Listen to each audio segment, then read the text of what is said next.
mbo tsy ny mahantra amin'ny fahoriana ka tsy hitako zay tiran'izany ko satria ianao ny olana dia zao ianao raha vao tsikitsikiny ny olana dia mivoafona ny poketranao io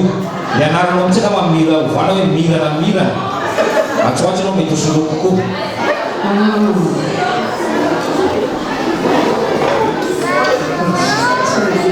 eny faladetsay eritrerety any aloha teny sy mivavavoaka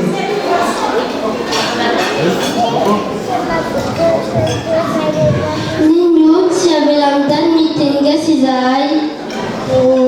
Nandray ray zany rangaho malagasy daholo ngeny fiainakaviatsika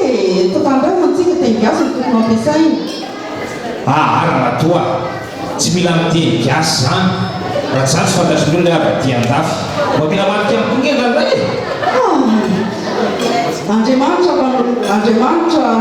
manohitra mpiavonaro fa manome fahasoavana manendry teny mba mahatahora ihany ianao Andriamanitra ianao zavona raha matoa fa izao raha endry ianao ataonao zay atongava amin'ny valiziko eto fa efa tena te hifaly miaraka amin'ny namako aho zany zavatra rehefa miaraka mahasofa dia mety izay ka mahasitrapon'Andriamanitra aminao dia hitatsika eo ary madekona ihany ty ianao aiza madeko tsisy dira dekona amin'izany fiainako zany